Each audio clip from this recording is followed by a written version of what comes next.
Ketika beliau loncat ambil sorbannya Habib Idrus, naik lagi ke kapal, orang satu kapal semua melihat beliau.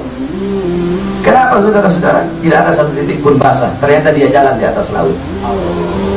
Jadi cerita-cerita seperti Bahar bin Smith sampaikan ini sudah pernah diingkari ratusan tahun yang lalu di zaman Imam Syafi'i rahimahullah ta'ala, teman-teman. Mustahil Imam Syafi'i bisa berkata seperti itu, mengingkari orang yang berjalan di atas air atau terbang di atas udara, kalau tidak pernah ada orang di zaman beliau yang mengaku-ngaku bisa berjalan di atas air atau bisa terbang di atas udara.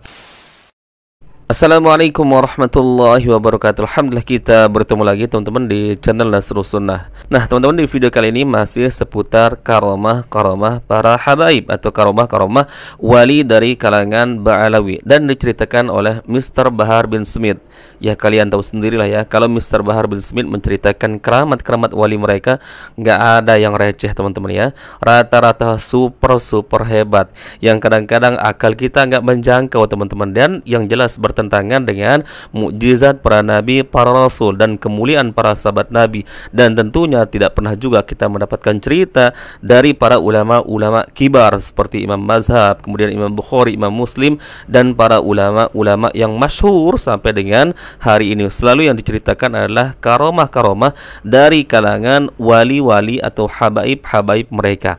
Nah teman-teman, menarik sekali di video kali ini ya. Satu video dua cerita. Singkatnya teman-teman, di cerita yang pertama adalah ada walinya yang bisa berjalan di atas air laut dan tidak kena sedikit pun dengan percikan air laut tersebut, dan katanya disaksikan oleh penumpang yang ada di kapal tersebut. Kemudian yang kedua yang paling menarik teman-teman, ada seorang wali yang ikut pertandingan sabung ayam. Subhanallah ya, wali ini ikut pertandingan sabung ayam, dan dengan sebab si wali ini memenangkan pertandingan sabung ayam tersebut, akhirnya seorang raja katanya hijrah masuk ke dalam agama Islam. Subhanallah, ini menarik dua-duanya teman-teman ceritanya. Baik, kita simak dulu. Satu waktu beliau Habib Idrus dan muridnya ini berlayar di kapal.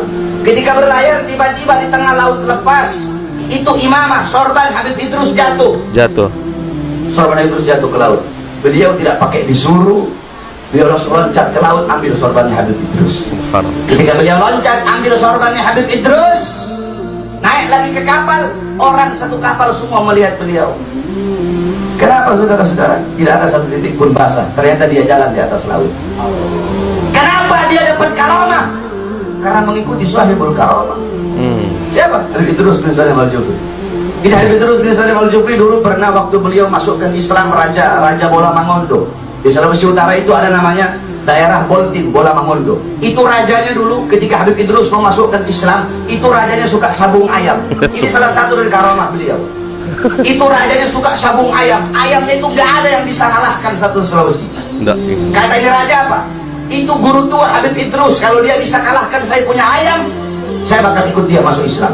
Saya bakal masuk agama dia. Habib Idrus datang ke bawa ayam apa? Bawa ayam negeri. Habib Idrus bawa ayam negeri. Ini ayamnya raja ini, nggak ada yang bisa ngalahin satu Sulawesi. Habib Idrus bawa ayam negeri. Kata Raja Habib, kamu mau ngeledek saya?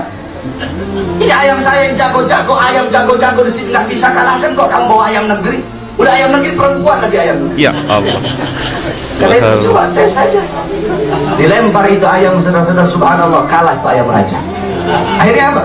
Beliau masuk Islam. Itu salah satu dari karomah. Nah, murid beliau mendapatkan karomah. Kenapa? Karena mengikuti beliau. Apa-apa yang Allah berikan kepada beliau bisa jadi Allah Subhanahu wa taala berikan kepadamu. Oleh karena itu, subhanallah teman-teman ya. Jadi menarik sekali dua cerita di dalam satu video ini. Kita tanggapi video yang pertama teman-teman. Jadi ada seorang habaib atau seorang wali lah yang sedang berada di sebuah perjalanan menggunakan kapal laut bersama muridnya. Ya, tanpa disadari katanya surbannya si guru ini, si wali tersebut jatuh ke laut, dan tanpa disuruh katanya muridnya langsung loncat ke laut untuk mengambil surban tersebut, dan kagetnya teman-teman disaksikan oleh seluruh penumpang yang ada di kapal. Katanya sehingga si muridnya tersebut ketika mengambil sorban gurunya tidak terkena sedikit pun oleh percikan air laut tersebut, bahkan enggak tenggelam juga ya. Katanya dia berjalan di atas air. Ini subhanallah teman-teman ya. Nah teman-teman, kalau kita ingat perkataan dari Imam Syafi'i yang mengingkari orang yang bisa berjalan di atas air kemudian bisa terbang di atas udara, ini mirip seperti cerita yang disampaikan oleh Bahar bin Smith ini. Jadi di zaman Imam Syafi'i teman-teman sudah pernah diingkari hal-hal seperti ini. Beliau mengatakan, jika kalian melihat seorang bisa berjalan di atas air ataupun terbang di atas udara, maka jangan kalian percaya itu adalah sebuah karamah sebelum kalian mencocokkan amalannya bersesuaian dengan Al-Quran dan Sunnah atau tidak. Ini teman-teman, jadi cerita-cerita seperti Bahar bin Smith sampaikan ini sudah pernah diingkari ratusan tahun yang lalu di zaman Imam Syafi'i rahimahullah ta'ala. Teman-teman, mustahil Imam Syafi'i bisa berkata seperti itu, mengingkari orang yang berjalan di atas air atau terbang di atas udara, kalau tidak pernah ada orang di zaman beliau yang mengaku-ngaku bisa berjalan di atas air atau bisa terbang di atas udara.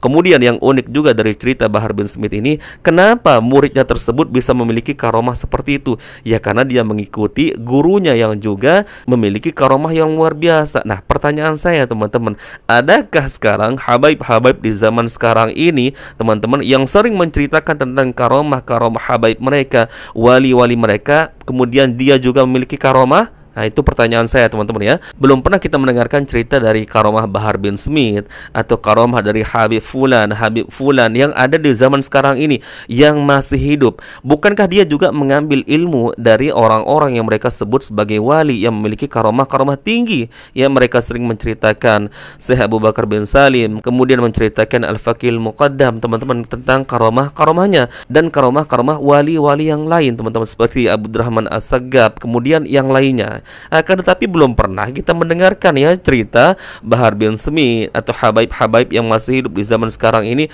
memiliki karomah sebagaimana yang dia ceritakan. Karena tadi Bahar bin Smith mengatakan, kenapa muridnya memiliki karomah sehebat itu? Ya karena dia belajar atau mengikuti dari guru atau wali yang memiliki karomah juga. Lah bagaimana kondisi dengan habib-habib yang sekarang? Kok nggak pernah kita dengar bisa berjalan di atas air, kemudian terbang di atas udara? Kemudian teman-teman, di cerita yang kedua ini subhanallah ya, yang katanya ada seorang raja di Sulawesi yang hobinya sabung ayam, dan katanya nggak ada yang bisa mengalahkan ayamnya teman-teman, satu Sulawesi, subhanallah. Dan yang lucu teman-teman, si raja tersebut mengatakan, kalau si Habib Fulan bisa mengalahkan ayamku, maka aku akan masuk ke dalam agama Islam. Kemudian diterima tantangan oleh si wali tersebut.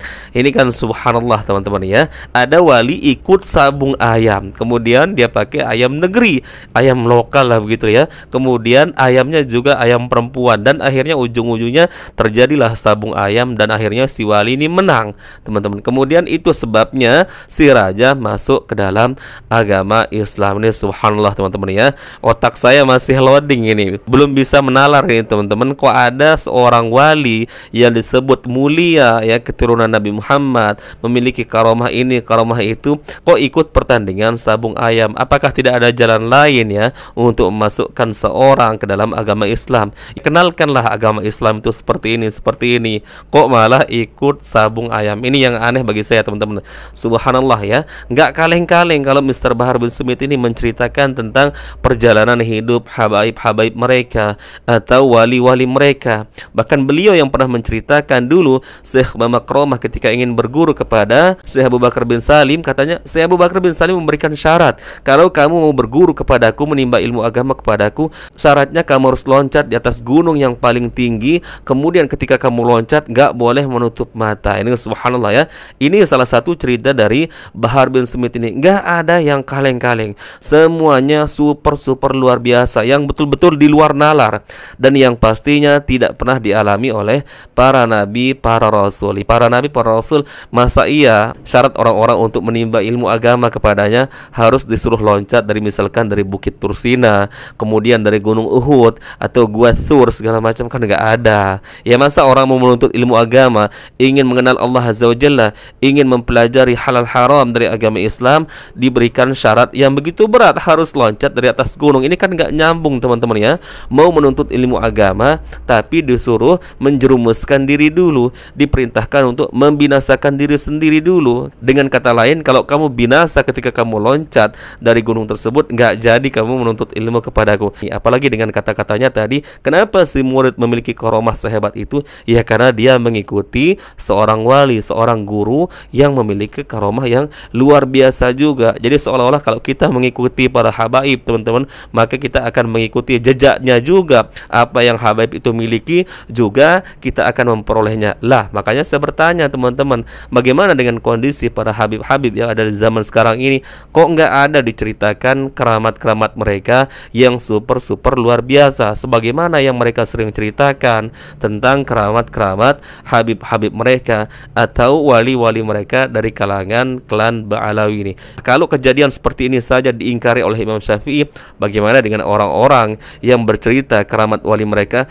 bisa padamkan api neraka jahanam dengan jari kelingking, kemudian bisa dimi'rajkan bertemu dengan Allah Azza wa Jalla dalam satu hari 70 kali, padahal Nabi Muhammad mi'raj 1 kali teman-teman. Ini pasti akan lebih diingkari lagi oleh Al-Imam Syafi'i. Makanya tidak heran kalian tidak pernah mendengarkan dari kalangan habib-habib ini menceritakan tentang keramatnya para sahabat Nabi, keramatnya para tabi'in, tabi'ut tabi'in, kemudian keramatnya Imam Mazhab, Imam Bukhari, Imam Muslim, Abu Dawud, At-Tirmizi. Selalu yang diceritakan adalah dari kalangan klan Ba'alawi ini, dari kalangan habaib-habaib mereka, dari kalangan wali mereka. Karena apa? Ya karena nggak ada memang cerita-cerita karomah seperti itu. Meskipun kita tidak mengingkari adanya karomah teman-teman, kita wajib meyakini bahwa karomah itu ada dan pemberian Allah Azza wa Jalla. Tapi teman-teman, bagi para ulama yang asli ulama Ahlus Sunnah wal Jamaah, itu nggak penting bagi mereka. Kalaupun mereka mengalami karomah-karomah seperti itu, mungkin mereka nggak pernah menceritakan teman-teman. Sehingga sampai dengan detik ini jarang sekali ternukil tentang cerita-cerita karomah dari kalangan para sahabat Nabi, tabi'in, tabi'ut tabi'in, Imam Mazhab, Imam Bukhari, Imam Muslim, dan para ulama yang lainnya. Yang kita tahu adalah karomah di kalangan mereka yang paling besar adalah sampai dengan detik ini, yaitu diwariskannya ilmu Allah Azza wa Jalla, sunnah-sunnah Nabi sampai dengan detik ini. Sadar ataupun tidak sadar teman-teman ya, Imam Mazhab, Imam Bukhari, para sahabat Nabi, selalu kita dengar kisahnya sampai dengan detik ini. Ini menunjukkan teman-teman, Allah Azza wa Jalla membuat mereka terkenal sampai dengan ratusan tahun di masa mereka menuju ke masa kita. Ini menunjukkan kemuliaan mereka teman-teman ya. Kita bisa mengenal nama mereka, bahkan jauh lebih terkenal dibandingkan para artis-artis dunia sekalipun teman-teman ya. Imam Bukhari, Imam Syafi'i, dan mereka terkenal bukan karena cerita-cerita khurafat mereka, karena kedustaan mereka, karena maksiat mereka, karena penyimpangan mereka, tapi mereka terkenal karena keilmuannya, dan ilmu mereka bisa dinikmati sampai dengan detik ini, bahkan dijadikan rujukan oleh para ulama, kemudian diajarkan kepada kita sebagai umat. Barakallahu fikum, semoga ini menjadi sharing yang bermanfaat bagi kita semua teman-teman. Kita bertemu lagi di video berikutnya. Assalamualaikum warahmatullahi wabarakatuh.